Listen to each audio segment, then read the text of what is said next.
السلام علیکم friends, welcome to کتاب نگری یوٹیوب چینل۔ کتابوں کی نگری میں خوش آمدید۔ میں ہوں آپ کی ہوسٹ اقرا یاسین، اور آج میں آپ کے لیے لے کر آئی ہوں تیشا گوہر کے قلم سے تحریر کردہ خوبصورت ناول خطائے محبت کی آخری قسط۔ لیکن اس قسط سے پہلے آپ کو کرنا ہوگا چینل کو سبسکرائب، ویڈیو کو لائک اور کلک کرنا ہوگا بیل آئیکن کو، تاکہ آپ کو ہمارے ہر نئے معیاری ناولز کی نوٹیفیکیشن فوراً موصول ہو سکے۔ اب آتے ہیں آخری قسط کی جانب۔ مسکان اور یاور نے رومانہ سے بھی باہمی مشورہ کر لیا تھا۔ انہوں نے عاطر کے گھر والوں کو ایک بار پھر دعوت دے دی تھی۔ کھانا بہت ہی خوشگوار ماحول میں کھایا گیا تھا، اور پھر کھانا کھا کر وہ لوگ اصل بات کی طرف آئے تھے۔ دیکھیے بھابھی، ہم جلد از جلد عاطر کی شادی کرنا چاہتے ہیں۔ ایمان کی عمر اور پڑھائی کا ہمیں کوئی مسئلہ نہیں ہے۔ مجھے تو ایمان بہت پسند آئی ہے۔ اب آپ لوگ بتا دیں شادی کب کرنی ہے۔ عاطر کی والدہ نے بات کی تو رومانہ نے یاور اور مسکان کی جانب دیکھا۔ ایمان اپنے کمرے میں تیار ہو رہی تھی۔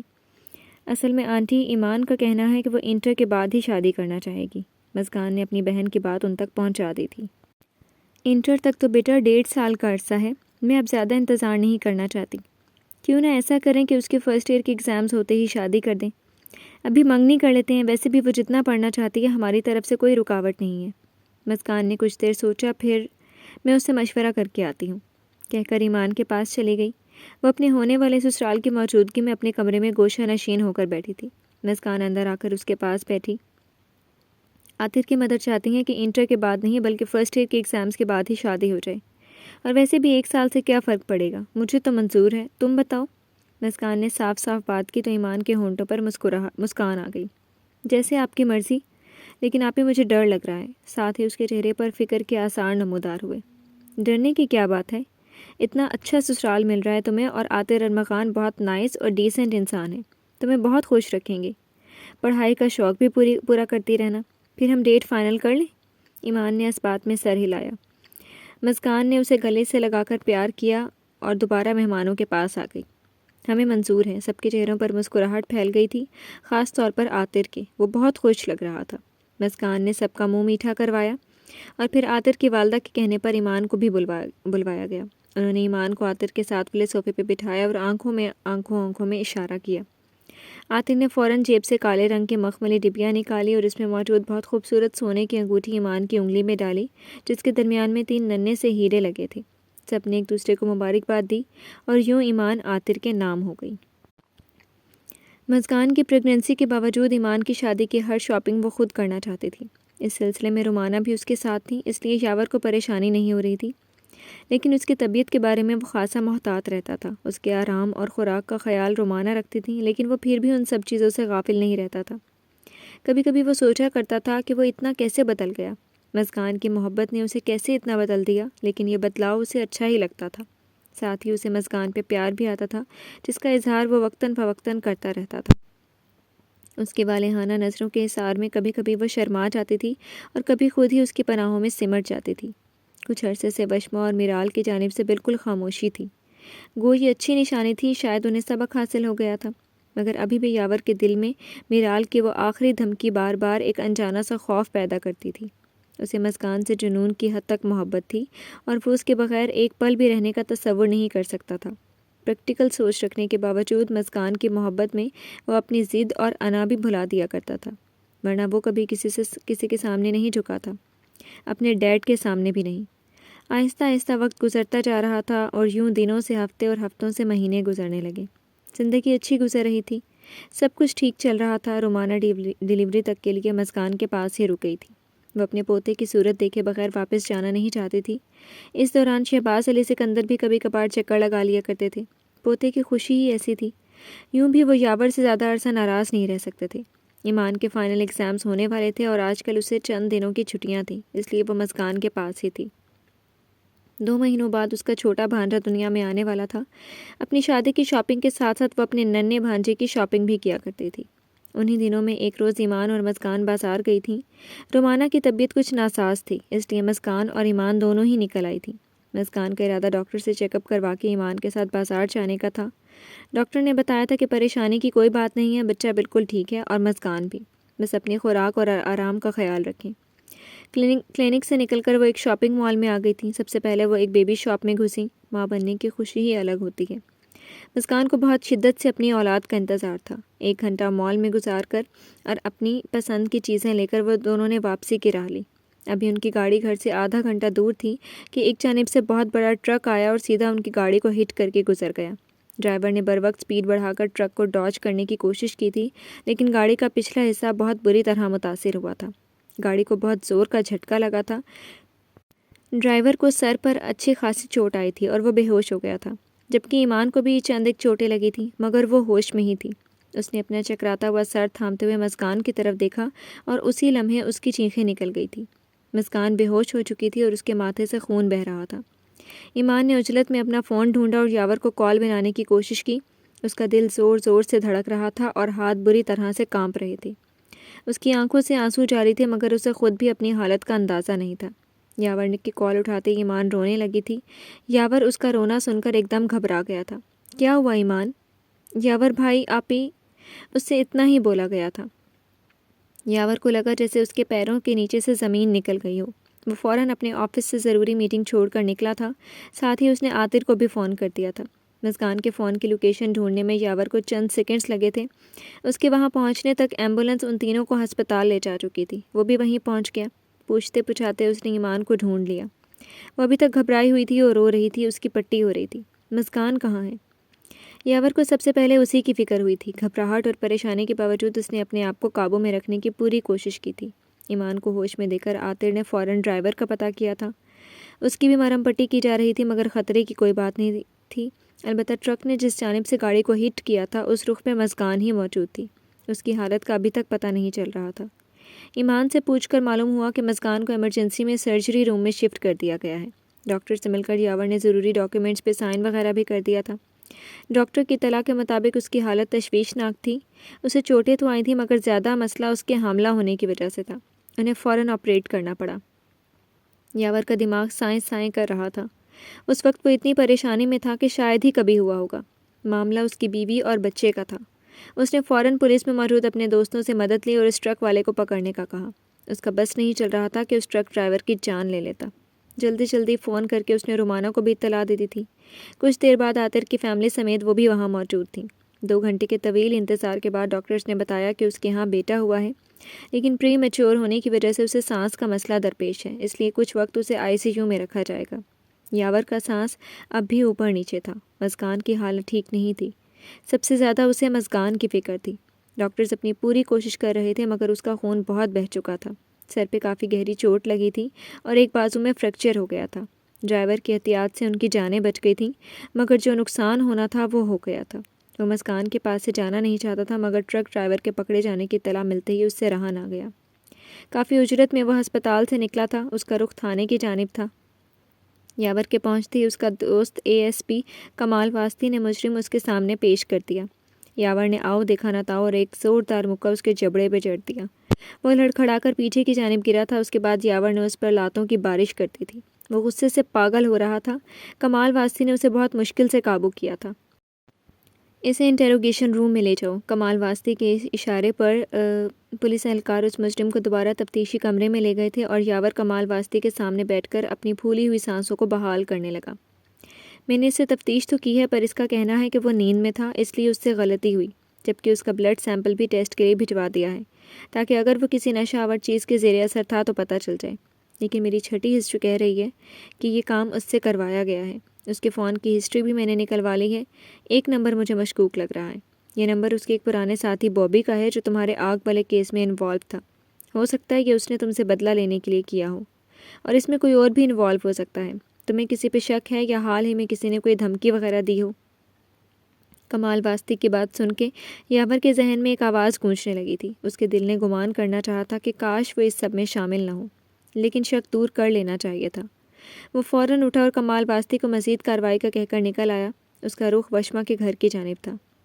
تم جانتی ہو آج کیا ہوا ہے؟ وشما گھبرائی ہوئی میرال کے کمرے میں آئی تھی۔ ان کی گھبراہٹ کی وجہ اس واقعے کا ہونا نہیں تھا، ان کے اصل خوف کی وجہ میرال کا اس میں شامل ہونا تھا۔ کیا ہوا موم؟ وہ آرام سے بیٹھی اپنے موبائل پہ یاور اور اپنی پرانی تصویریں دیکھ رہی تھی۔ اب وہ ملتا نہیں تھا، مگر تصویروں میں دیکھ کر تو آنکھوں کی پیاس بجھائی جا سکتی تھی نا۔ یاور کی بیوی کا ایکسیڈنٹ ہو گیا ہے، وشما نے بہت گھمبیر لہجے میں کہا تھا، مگر میرال پہ اب بھی کوئی فرق نہیں پڑا تھا۔ تم جانتی بھی ہو یہ کتنی بڑی خبر ہے؟ وشما کو اس کا یوں سکون سے بیٹھنا اور بے پرواہ انداز بہت بڑے خطرے کی جانب اشارہ کرتا محسوس ہو رہا تھا۔ تو ہوگی موم، مجھے اس خبر سے کیا لینا دینا؟ اس کا انداز بہت ہی پرسکون تھا۔ کہیں تم نے تو… وشما نے مشکوک سے انداز میں اپنا جملہ ادھورا ہی چھوڑ دیا۔ میں نے کیا موم؟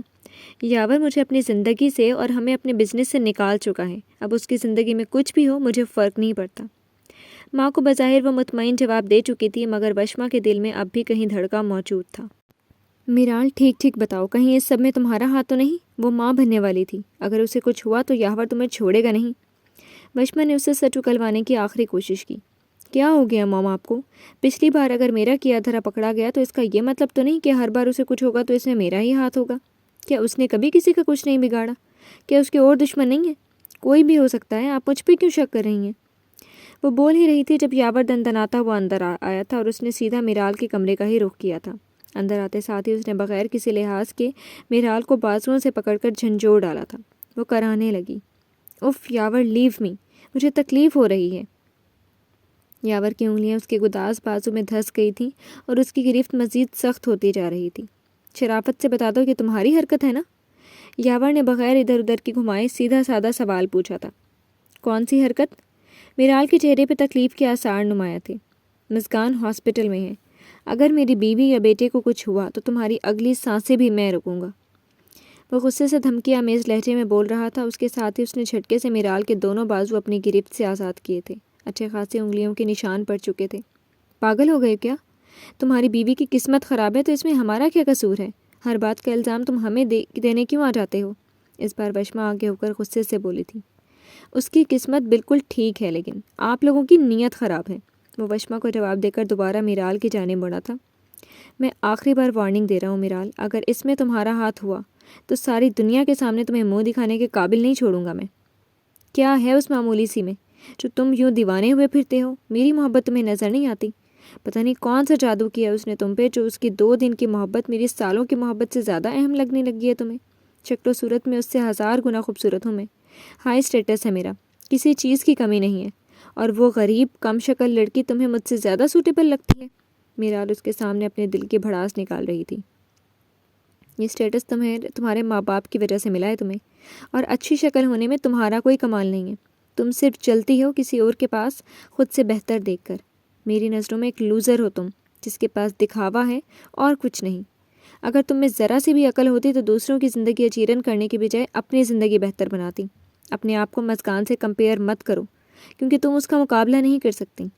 یاور اسے آئینہ دکھا کر پلٹا اور باہر جانے لگا۔ خدا کرے وہ مر جائے، کچھ بھی نہ رہے تمہارے پاس۔ میرال کے الفاظ منہ میں ہی تھے کہ یاور سرعت سے پلٹا اور اس کی گردن دبوچ لی۔ وہ نہیں، تم جاؤ گے جہنم میں میرال، اور یہ یاور علی سکندر نے کہا ہے تم سے، لکھ کر رکھ لو۔ اس کا گلا چھوڑ کر وہ لمبے لمبے ڈگ بھرتا ہوا باہر نکل گیا۔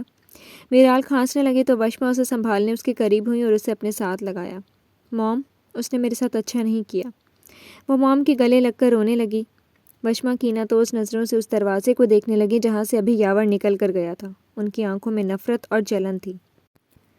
یاور کو کسی طور چین نہیں آ رہا تھا، مسکان کی زندگی اب بھی خطرے میں تھی۔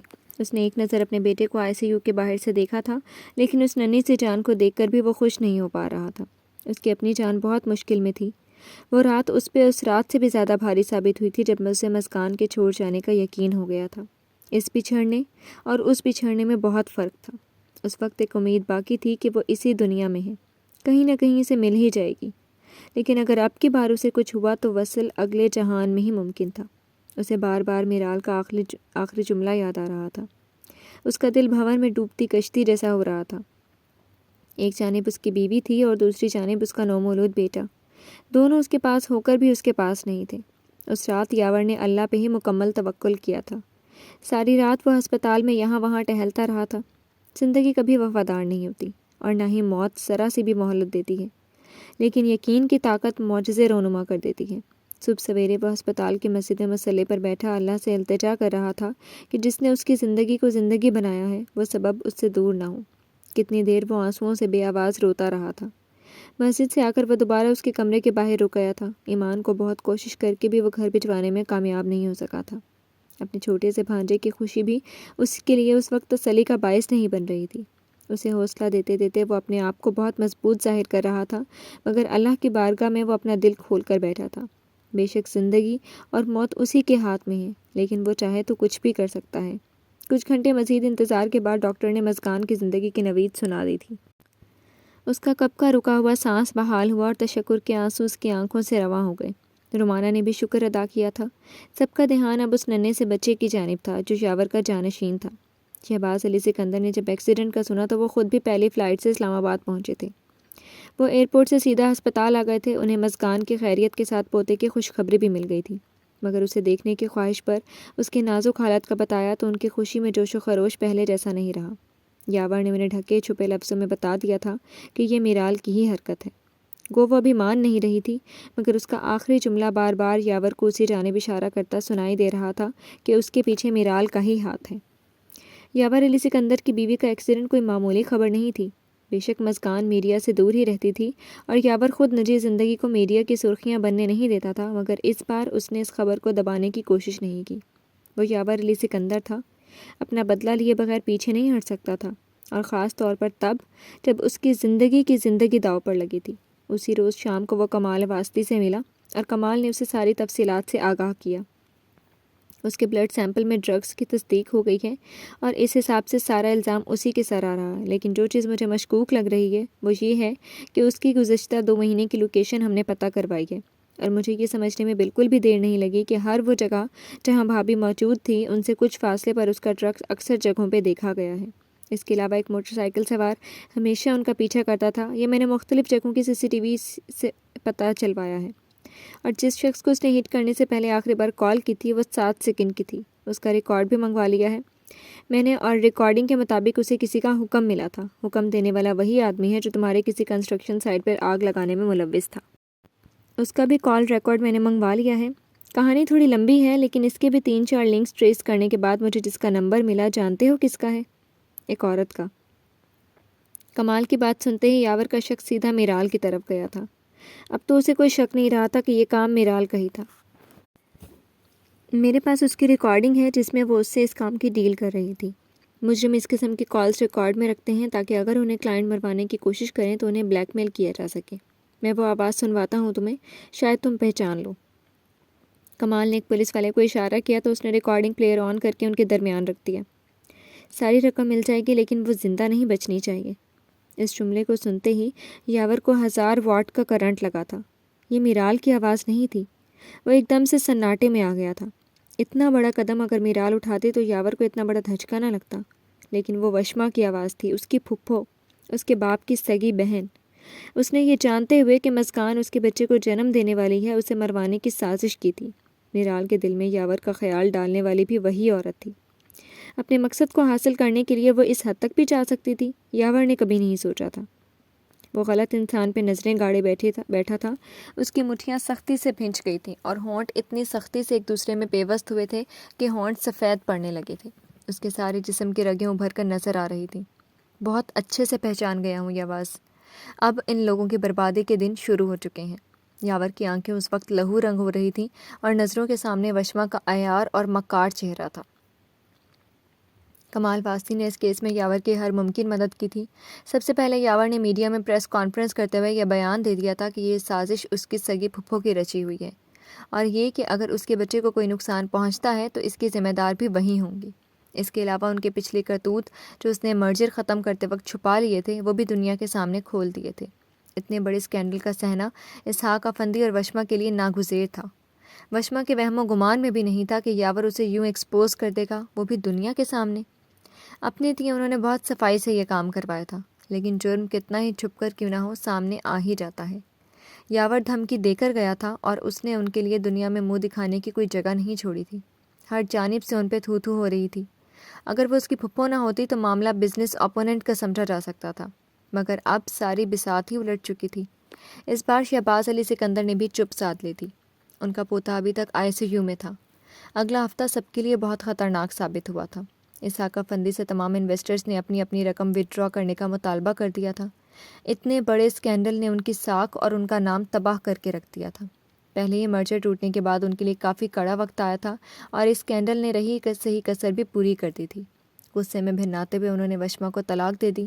پولیس اقدام قتل کے کیس میں وشما کو گرفتار کرنے ان کے گھر آ گئی تھی۔ میڈیا کے ذریعے یہ بات بھی پھیل گئی۔ ایک صدمے کے بعد دوسرا صدمہ برداشت کرنا وشما کے بس سے باہر ہو گیا تھا۔ ان کا نروس بریک ڈاؤن ہوا اور وہ دنیا سے رخصت ہو گئیں۔ میرال کا صدمے سے رو رو کر برا حال تھا۔ پہلے ماں باپ کی طلاق اور پھر ماں کا مر جانا اس سے برداشت نہیں ہو رہا تھا۔ اسحاق افندی اسے اپنے ساتھ لے کر امریکہ چلے گئے تھے کہ ان جیسے لوگوں کی دال وہیں گل سکتی تھی۔ یہاں وہ کسی کو منہ دکھانے کے قابل نہیں رہے تھے۔ شہباز علی سکندر اپنی بہن سے بہت پیار کرتے تھے، مگر ان کی حرکتوں نے ان کے بیٹے کی زندگی میں جو طوفان مچایا تھا اس کے بعد وہ ان کے دل سے اتر گئی تھی۔ رومانہ اور شہباز علی سکندر نے وشما کے جنازے میں شرکت کی تھی، لیکن یاور رسماً بھی نہیں گیا تھا۔ وہ اس دھوکے باز خاندان سے اب دنیا دکھاوے کے لیے بھی کوئی تعلق نہیں رکھنا چاہتا تھا۔ ایک ہفتے بعد یاور کے بیٹے کی طبیعت کچھ سنبھل گئی تھی۔ ایکسیڈنٹ کی وجہ سے کچھ پیچیدگیاں ہو گئی تھیں، ورنہ وہ ایک تندرست اور صحت مند بچہ تھا۔ مسکان نے ہوش میں آتے ہی اپنے بیٹے کا پوچھا تھا اور یاور سمیت سب نے اسے بہت مشکل سے تسلی دی تھی۔ وہ ماں تھی اور اپنی پہلی اولاد کی تکلیف وہ سہ نہیں پا رہی تھی۔ 3 ہفتوں بعد مسکان کے ساتھ اس کے بیٹے کو بھی چھٹی مل گئی تھی۔ یاور نے اس کا ہسپتال میں بہت خیال رکھا تھا۔ حالانکہ رومانہ اور ایمان بھی وہیں موجود تھیں، عاطر اور اس کی فیملی دن میں ایک چکر تو ضرور ہی لگا لیتے تھے۔ جیسے ہی ڈاکٹرز نے اس کے بیٹے کو نرسری سے نکال کر اس کے حوالے کیا، یاور اسے گود میں اٹھا کر مسکان کے پاس لے آیا تھا۔ وہ اپنے بیٹے کو دیکھنے کے لیے بے حد بے تاب تھی۔ اب تک تو اس کے زخم بھی کافی حد تک بھر چکے تھے۔ یاور نے اس ننھی سی جان کو مسکان کی گود میں ڈالا تو مسکان کی آنکھوں سے بے اختیار آنسو چھلک پڑے۔ اسے اپنی امی اور بابا دونوں بے حد یاد آنے لگے تھے۔ وہ اس ننھی شہزادے کو بار بار چومنے لگی۔ بیٹا کیا ملا، شوہر کو ہی بھول گئی؟ یاور اپنا گلہ کرنا نہیں بھولا تھا۔ آپ کو میں کیسے بھول سکتی ہوں؟ یہ میرے دل کا ٹکڑا ہے اور آپ میرے دل کی دھڑکن۔ مسکان کے اتنے خوبصورت اظہار پہ یاور کی آنکھیں ہلکی سی نم ہوئی تھی۔ وہ جانتا تھا کہ مسکان اس کے لیے کیا محسوس کرتی تھی۔ اس نے ہلکا سا جھک کر پہلے مسکان کا اور پھر اپنے بیٹے کا ماتھا چوما۔ مسکان کو اس کا یہ والہانہ انداز بہت پسند آیا تھا۔ وہ اس کا سائبان تھا جو اسے ماں کے مرتبے پر فائز کرنے کا باعث بنا تھا۔ اس نے بے انتہا اللہ کا شکر ادا کیا تھا۔ گھر میں داخل ہو کر رومانہ نے سب سے پہلے اپنے پوتے اور بہو کا صدقہ دیا تھا اور کافی غریبوں کو کھانا کھلایا اور کپڑے دیے تھے۔ چند دنوں بعد شہباز علی سکندر نے پوتے کی پیدائش اور بہو کی صحتیابی پر گرینڈ پارٹی رکھ لی تھی، جس میں بہت سے لوگوں نے شرکت کی تھی۔ بورڈ آف ڈائریکٹر سے لے کر امپلائیز تک نے اس پارٹی میں شرکت کی تھی۔ اسی خوشی میں یاور نے ان کی سیلریز میں بھی اضافے کا اعلان کیا تھا۔ وہ بہت خوش تھا۔ کئی لوگوں نے اسے اس دن بہت مسکراتے ہوئے دیکھا تھا اور وہ بہت حیران ہوئے تھے۔ اس کی مسکراہٹ کے وقت زیادہ تر اس کی نگاہوں کا مرکز مسکان تھی، جو ننھے شہزادے کو اٹھائے گھوم رہی تھی۔ کبھی یہ ڈیوٹی ایمان سنبھالتی اور کبھی رومانہ۔ یاور نے نینی رکھنے کا کہا تھا، مگر مسکان نے منع کر دیا۔ وہ چاہتی تھی کہ بچے کو اس کی ماں کی پوری توجہ ملے۔ ویسے بھی جو تربیت ماں کر سکتی ہے وہ نینی نہیں کر سکتی۔ اور دوسری بات یہ بھی تھی کہ گھر میں اتنے سارے ملازم تھے، اس کی مدد تو کوئی بھی کر سکتا تھا۔ ایمان نے ڈھیر ساری تصویریں لی تھیں۔ اس کا اپنے بھانجے سے کھیل کھیل کے بھی دل نہیں بھرتا تھا۔ اس کے ایگزامس ہونے والے تھے، مگر وہ تو جیسے چھوٹے سے کیوٹ سے بھانجے کی خوشی میں سب بھول گئی تھی، اپنی شادی بھی۔ عاطر نے ایمان کو اپنی نظروں کے حصار میں لیا ہوا تھا۔ وہ اپنے بھانجے کو گود میں اٹھائے اس سے کھیل رہی تھی جب عاطر اس کے قریب آیا اور اس کی گود میں چڑھے کیوٹ سے بچے کو دیکھ کر اس کے گال پہ چٹکی بھری۔ وہ رونے والی شکل بنانے لگا۔ عاطر کو اس کے چہرے کے تاثرات دیکھ کر ہنسی آ گئی۔ لگتا ہے اسے آپ کچھ خاص پسند نہیں آئی، ایمان نے صاف گوئی کا مظاہرہ کیا۔ ظاہر ہے یاور کی اولاد ہے، نخرے تو کرے گا نا، عاطر نے برا منائے بغیر کہا تو ایمان اسے خفگی سے گھورنے لگی۔ آپ میرے لاڈلے کے بارے میں کیا کہہ رہے ہیں؟ اس نے اس انداز سے کہا جیسے اس کی بات ٹھیک سے سنی ہی نہ ہو۔ کتنا کیوٹ ہے۔ عاطر نے پینترا اور انداز بدلتے ہوئے دوبارہ اس ننھے بچے کے گال کی ہلکی سی چٹکی بھری۔ اس نے پھر روندو سا منہ بنا لیا۔ آپ شہریار کو کیوں تنگ کر رہے ہیں؟ ایمان نے تیکھی نظروں سے عاطر کو گھورا اور شہریار کو عاطر سے تھوڑا دور کیا تو اس نے معصوموں والی شکل بنا لی۔ میں نے کب تنگ کیا؟ بس چٹکی ہی تو بھری ہے۔ عاطر نے ایمان کے پھولے گالوں پر ہلکی سی چٹکی بھر کر جسے اس کو بتانا چاہا۔ اس بار شہریار کھلکھلا کر ہنسا۔ او، شہریار کو اچھا لگ رہا ہے میں تمہاری گال پہ چٹکی بھروں۔ اس بار عاطر نے زوردار انداز میں ایمان کے دونوں گال کھینچے۔ شہریار اور زور سے کھلکھلا کر ہنسنے لگا۔ ایمان جھنجھلانے لگی۔ اس نے ایک ہی ہاتھ سے دونوں گال سہلانے کی کوشش کی۔ اتنے سوبر انسان ہیں آپ، یہ حرکتیں آپ کو سوٹ نہیں کرتی۔ ایمان نے منہ بنا کر گلا کیا تو اس نے ایمان کی بات کو خاطر میں نہ لاتے ہوئے شہریار کو اس کی گود سے لیا اور آگے بڑھ گیا۔ وہ مزے سے عاطر کی گود میں چڑھ گیا تھا۔ ایمان بوکھلا کر اس کے پیچھے پیچھے بھاگی تھی۔ میرے بھانجے کو کہاں لے جا رہے ہیں؟ ادھر دیں۔ مگر وہ اس کی سنی انسنی کر کے یاور کے پاس جا کر رکا۔ یاور بھائی، اپنے دوست سے کہیں شہریار کو واپس کریں۔ وہ شکایت لگا رہی تھی۔ یاور کے ہونٹوں پہ مسکراہٹ آ گئی۔ ایک شرط پہ دوں گا، اسے کہو میرے ساتھ ڈنر پہ چلیں۔ عاطر کی فرمائش پر یاور کو اس کے مسکان کے ساتھ ڈنر والی بات یاد آ گئی۔ پتہ نہیں کیوں اسے ایک دم ہی عاطر سے جلن محسوس ہونے لگی تھی۔ اس نے عاطر کی گود سے اپنا بیٹا لیا اور ایمان کو پکڑا دیا۔ کوئی ضرورت نہیں ہے اس کے ساتھ ڈنر پہ جانے کی، یاور نے ایمان سے کہا تو عاطر نے عجیب اور بے یقین نظروں سے یاور کو گھورا۔ تم دوست ہو یا دشمن؟ یار میں اپنی منگیتر کو ڈنر پہ لے کے جانا چاہتا ہوں، کیا مسئلہ ہے تمہیں؟ عاطر کا خفا چہرہ یاور کو بہت سکون پہنچا رہا تھا۔ کیا باتیں ہو رہی ہیں؟ مسکان بھی کسی خاتون سے بات کرتے کرتے ان کی جانب آ گئی۔ دونوں مردوں کے چہرے پہ عجیب تناؤ کسی کیفیت تھی۔ میں ایمان کو ڈنر پہ لے کر جانا چاہتا ہوں، وہ مان نہیں رہی۔ یاور سے کہا ہیلپ کر دے تو صاف منع ہی کر دیا۔ آپ بتائیں اس میں کیا غلطی ہے؟ 2 مہینے بعد ہماری شادی ہونے والی ہے، میں چاہتا ہوں کہ اس سے پہلے تھوڑا بہت اس کے مزاج کا پتہ چلے۔ وہ اپنی مرضی کرے گی، تمہاری چلنے نہیں دے گی۔ چل گئے مزاج کا پتہ، اب راستہ ناپو اپنا۔ یاور نے کھرے انداز میں اس کی بات کو درمیان سے اچک لیا۔ مسکان اور عاطر دونوں نے یاور کو حیرت زدہ انداز میں دیکھا۔ یاور کیا ہو گیا آپ کو؟ کیسی باتیں کر رہی ہیں؟ مسکان کو یاور کے بات اور انداز اچھا نہیں لگا تھا۔ بے شک عاطر یاور کا دوست تھا، لیکن بات کا موضوع اس کی بہن تھی۔ آپ تسلی رکھیے، ایسی کوئی بات نہیں ہے۔ مسکان نے بات سنبھالنے کی کوشش کی۔ یاور نے تیکھے انداز میں ایک ابرو اٹھا کر مسکان کو دیکھا۔ اسے مسکان کا عاطر کے سائڈ لینا مزید چلا گیا تھا۔ مسکان اس کا چہرہ دیکھ کر سمجھ گئی تھی۔ Excuse me. وہ فوراً ہی عاطر سے معذرت کرتے ہوئے یاور کو پکڑ کر ایک طرف لے آئی۔ کیا ہوا ہے؟ آپ کا منہ کیوں پھول گیا ہے؟ مسکان نے استفسار کیا، حالانکہ وہ وجہ جانتی تھی۔ بہت سائڈ لے رہی تھی تم اس کی؟ یاور نے اس پہ اپنا روب ڈالنے کی کوشش کی۔ کیونکہ وہ ایمان کے منگیتر ہیں، کل کو اس کی شادی ہو جائے گی، آپ ان کے دل میں میری بہن کے خلاف کیا باتیں ڈالنے کی کوشش کر رہے تھے؟ مسکان نے اس کے روب کا اثر نہ لیتے ہوئے الٹا اسی سے ناراضگی کا اظہار کیا۔ یاور غصہ ترک کر کے مسکرایا۔ کچھ نہیں ہوتا، دوستوں کے درمیان ایسی نوک جھوک چلتی رہتی ہے، تمہیں پریشان ہونے کی ضرورت نہیں ہے۔ یاور کی مسکراہٹ دیکھ کر وہ سمجھ گئی تھی کہ صرف عاطر کو تنگ کیا جا رہا تھا اور یہ ملی بھگت تھی ایمان اور یاور کی۔ اس نے افسوس سے سر ہلاتے ہوئے یاور کو دیکھا۔ یقین نہیں ہو رہا، وہ دیکھو۔ مسکان کو ناراض نظروں سے اپنی جانب دیکھتا پا کر یاور نے اس کی توجہ ایمان کی جانب مبذول کروائی، جہاں عاطر اس کے پاس ہی کھڑا تھا اور دونوں شہریار کے ساتھ تصویریں بنوا رہے تھے۔ بہن میری ہے اور عادتیں آپ پہ چلی گئی ہیں اس کی۔ مسکان زیر لب بڑبڑائی تو یاور نے اسے پیار بھرے انداز میں اپنے ساتھ لگا لی۔ تم خواہ پریشان ہو جاتی ہو، اس نے بھی تمہیں مجھ سے دور کرنے کی کوشش کی تھی، چاہے ایک دن کے لیے ہی صحیح۔ بدلہ لینے کے لیے تھوڑی سی ٹانگ کھینچنے میں کیا حرج ہے؟ مسکان خفا ہونے کے باوجود یاور کو دیکھ کر ہنس پڑی تھی۔ 2 ماہ بعد ایمان کی شادی ہو گئی تھی۔ رومانہ ایمان کی شادی کے 2 ہفتوں بعد واپس چلی گئی تھی۔ اسحاق افندی نے دوبارہ پاکستان کا رخ نہیں کیا تھا۔ شہباز علی سکندر آج کل اسپین میں ہوتے تھے۔ یاور کا بزنس دن بدن مزید بلندیوں کو چھو رہا تھا۔ بلا شبہ وہ ایک ذہین بزنس مین اور شاندار شخصیت کا مالک تھا۔ ایمان اور عاطر 1 مہینے کے لیے ہانی مون منانے ایمان کی فرمائش پر مصر گئے تھے۔ اسے قاہرہ، اہرام مصر، دریائے نیل اور دوسری عجائبات دیکھنے کا بہت اشتیاق تھا۔ عاطر نے اس کی ہر خوشی کا خیال رکھا تھا۔ اس کے بعد آہستہ آہستہ روٹین نارمل ہونے لگی۔ ایمان کو شہریار سے بہت لگاؤ تھا۔ وہ ہر ہفتے مسکان اور یاور کے ہاں چکر لگاتے تھے۔ ایمان نے ہانی مون سے واپس آ کر کچھ ہی عرصہ آرام کیا اور پھر دوبارہ پڑھائی کا آغاز کر لیا تھا۔ عاطر نے اسے کسی چیز سے بھی نہیں روکا تھا۔ دونوں کا کپل اچھا بھی تو کتنا لگتا تھا۔ میرال کے بارے میں چند ایک باتیں سننے میں آئی تھیں۔ یاور کے کئی دوست جو US میں مقیم تھے اور میرال کو بھی جانتے تھے، انہوں نے کئی بار میرال کو سائکیٹرسٹ کے پاس دیکھا تھا۔ ان کا اندازہ تھا کہ میرال کو کوئی نفسیاتی بیماری لاحق ہو گئی تھی، جس میں اکثر وہ اپنے غصے پر سے کنٹرول کھو دیتی تھی اور کئی بار اس نے خود کو نقصان پہنچانے کی کوشش کی تھی۔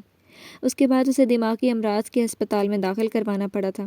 اس کے علاج کے پیسے شہباز علی سکندر دیا کرتے تھے۔ اسحاق افندی نے دوسری شادی کر لی تھی۔ سارے انویسٹرز کا پیسہ واپس دینے کے بعد بھی ان پر کئی قرضے تھے، جو شہباز علی سکندر نے اپنی بہن کی موت کے دکھ کی وجہ سے اپنی جانب سے چکا دیے تھے۔ بے شک اب وہ ان کی عزت نہیں کرتے تھے، مگر خون کا رشتہ تو تھا۔ وہ دونوں انہیں بہت عزیز تھیں، مگر اپنی نفرت اور حسد کی وجہ سے آج وہ اس حال کو پہنچ چکی تھیں۔ سچ ہی کہتے ہیں، جو کسی کے لیے گڑھا کھودتا ہے وہ خود ہی اس میں گرتا ہے۔ مسکان کے ساتھ ان دونوں ماں بیٹی نے کچھ کم ظلم نہیں کیا تھا۔ مسکان کو میرال کی حالت پہ ترس بھی آتا تھا، لیکن وہ اپنا اور اپنی ماں کا بویا ہی کاٹ رہی تھی۔ یاور کی دنیا میں ایک نیا بدلاؤ آیا تھا۔ اولاد جیسی نعمت پا کر وہ بہت سے نئے جذبات بھی محسوس کرنے لگا تھا۔ مسکان کا جسم پہلے کی نسبت تھوڑا سا بھر گیا تھا، لیکن یاور کو اس سے پہلے سے بھی زیادہ محبت محسوس ہوتی تھی۔ زندگی پہلے کی نسبت خاصی پرسکون ہو گئی تھی اور مصروفیات بھی اتنی ہی بڑھ گئی تھیں۔ مسکان اور یاور شہریار کے ساتھ 1 مہینہ اسپین اور اٹلی بھی گزار کر آئے تھے۔ شہریار رومانہ سے بھی بہت زیادہ مانوس ہو گیا تھا۔ شہباز علی سکندر اسے دیکھتے تھے تو انہیں یاور کا بچپن یاد آتا تھا۔ وہ ہو بہو یاور کی کاپی تھا۔ اس کی نہ صرف صورت یاور جیسی تھی بلکہ مزاج اور عادتیں بھی یاور سے ملتی تھیں۔ وہ اپنے باپ کی طرح ذہین اور چیزوں کو جلدی سیکھ لینے والا بچہ تھا۔ مسکان نے اس کی تربیت پہ خاص توجہ دی تھی۔